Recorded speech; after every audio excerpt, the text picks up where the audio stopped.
Agradezco la ocasión que me brinda este congreso que se celebra en mi tierra natal de Extremadura para reflexionar desde Cuba sobre conceptos importantes de las relaciones internacionales entre América Latina, el Caribe y Europa.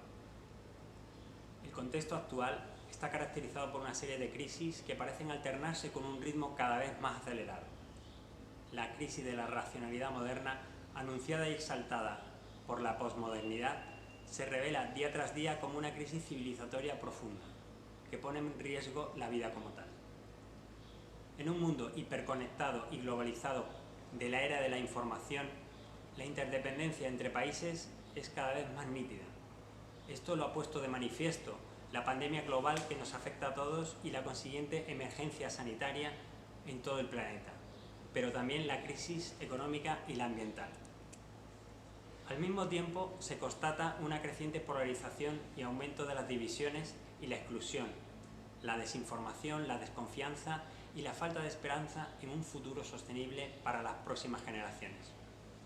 Por ello urge la necesidad de pararse un momento a reflexionar y tener la capacidad de reconstruir no solo la relación con nuestra madre tierra, que es nuestra casa común, sino también la de generar espacios de reflexión, diálogo y encuentro que permitan rescatar los anhelos fraternales de la humanidad y llevarlos a la práctica, proponiendo instrumentos adecuados y eficaces para dar respuestas a las problemáticas y desafíos comunes de nuestros pueblos. Las relaciones entre las diferentes culturas están permeados por metarrelatos históricos, simbólicos y mitológicos que condicionan las mismas relaciones, ante el misterio que supone el otro y la pertenencia a un espacio común. Las cosmovisiones a veces se contraponen, pero también se influyen mutuamente y se enriquecen en un diálogo a veces arduo y fatigoso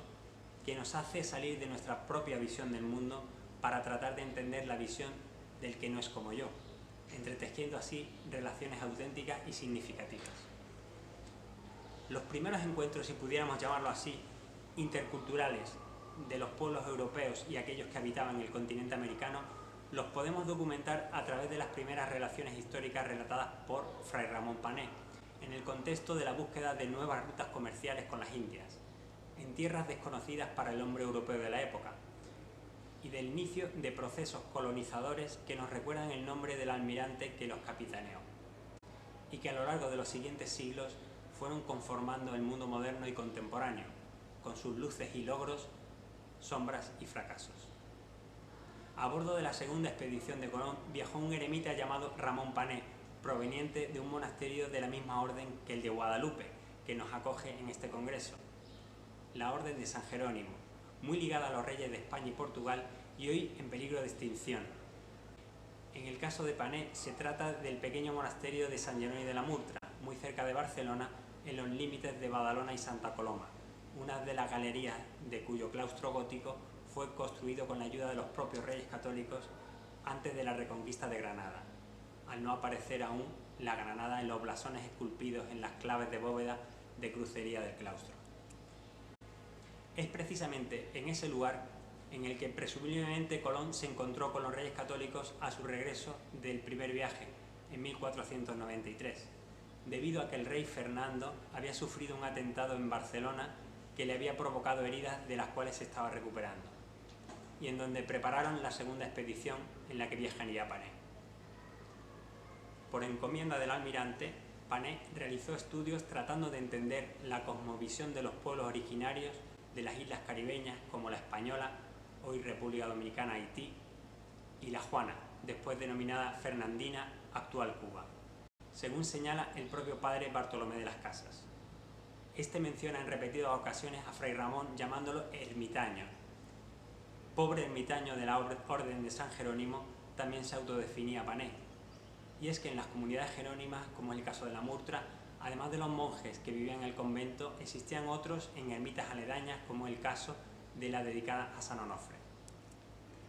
Hombre humilde y sencillo, Pané no dudó en solicitar ayuda de intérpretes, como Guaticabanú, al que tenía por buen hijo y hermano, y no niega las limitaciones y obstáculos ante la difícil misión encomendada. Ninguno de ellos comprendió en aquel momento la gran empresa que acababan de iniciar y el legado para los estudios de las culturas aborígenes de América, siendo la primera obra literaria que se escribía en castellano en el Nuevo Mundo. así como el primer tratado de antropología americana titulado Relación acerca de las antigüedades de los indios.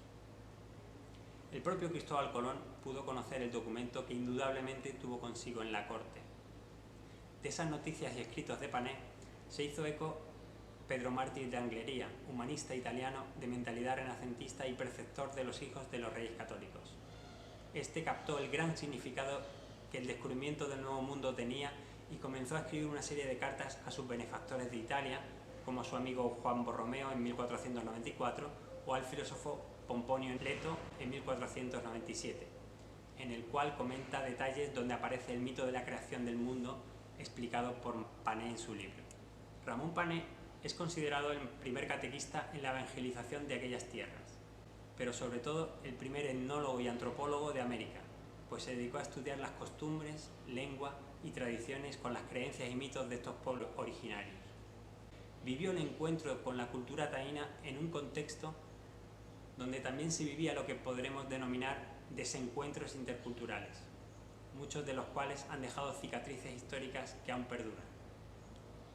Ramón Panet forma parte de una corriente de pensamiento cristiano y humanista, como lo fueron también el propio Bartolomé de las Casas, Fray Bernardino de Sahagún, Toribio de Benavente, llamado Motolinia,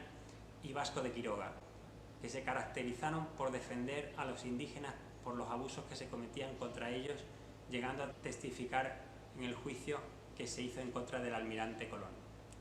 Es necesario establecer categorías como la de la fraternidad que nos ayuden a generar espacios en los que se produzca un auténtico y verdadero encuentro intercultural, que permita no solo el conocimiento del otro, sino una experiencia dialógica profunda, fundada en el respeto de su propia diversidad, siendo esta una actitud y aptitud fundamental para el orden político, sociológico y cultural en las relaciones internacionales. Comentamos ahora otro episodio histórico y a la vez actual de gran trascendencia por su simbolismo y significado. Nos ubicamos en los años 20 del siglo pasado y analizamos la correspondencia epistolar entre el arquitecto Gaudí y el padre franciscano y pintor chileno Angélico Aranda, que lo había conocido en Barcelona en 1909 durante un viaje de estudios a Roma. Este escribió a Gaudí el 15 de agosto de 1922, día de la Asunción de María, solicitándole unos planos para la realización de una capilla, una porciúncula dedicada a Nuestra Señora de los Ángeles en Rancagua, Chile, prometiéndole corresponderle con oraciones. En la carta de respuesta del 12 de octubre del mismo año, día de la fiesta del Pilar, patrona de España e Hispanoamérica, el secretario de Gaudí, Martín Matlleu, comenta que el señor Gaudí vive consagrado en su obra de la Sagrada Familia y desde hace años declina aceptar trabajo alguno que le aparte de dicho cometido. Gaudí pensaba agradecer las frases de afecto y las oraciones diciendo: «Tengo 70 años y aún no haré todo lo que necesita el templo». El domingo 17 de octubre, fiesta de impresión de las llagas de San Francisco, volvió a leer la carta y en el dorso encontró unas notas que habían pasado desapercibidas con las proporciones de la capilla y que correspondían también a una capilla que Gaudí había proyectado en el claustro del templo, coincidiendo con aquella tanto por su destinación, Santa María de los Ángeles y la Asunción, como por sus medidas. Por lo tanto, no se trataba de proyectar una obra nueva, sino que podía adelantar para América lo que un día lejano ha de tener realidad en la magna obra del Templo de la Sagrada Familia, monumento excelso de su genialidad artística. Gaudí no solo ofrece los planos, sino que se interesa por el emplazamiento, lugar donde irá ubicada, así como desea saber los elementos materiales y ejecutores disponibles, mostrando interés por conocer la intensidad de los vientos dominantes y si son frecuentes los ciclones. También comenta que comprendía saber la cantidad estimada para su construcción, así como la posible decoración pictórica en su interior. Y acompaña un croquis del lugar que ha de ocupar en el Templo de la Sagrada Familia. A continuación podemos observar algunas imágenes del proyecto arquitectónico de la que será la primera y única obra de Gaudí fuera de España y que está en curso de iniciar su realización. Gracias al estudio, dedicación e interés de personas como Christian Mander, arquitecto chileno, a la Corporación Gaudí de Triana y otras muchas personas como el padre Jaume Aymar, actual párroco de Santa María de Badalona y del monasterio de San Jerónimo de la Murtra, del que partió para su viaje Ramón Panet, el sueño del padre Aranda pronto se materializará en un parque periurbano de la ciudad de Rancagua y será símbolo de la confraternidad entre España y América. La fraternidad está siendo revalorada en la actualidad, como comenta el profesor Baggio en su libro La fraternidad, el principio olvidado, y el Papa Francisco en su última carta encíclica Fratres Omnes. Toca nuestro tiempo, escribe el profesor Barreneche, capitalizar todas estas experiencias y lograr que la fraternidad como categoría política sea considerada un instrumento adecuado y eficaz para dar respuesta a los problemas relacionales de la actualidad.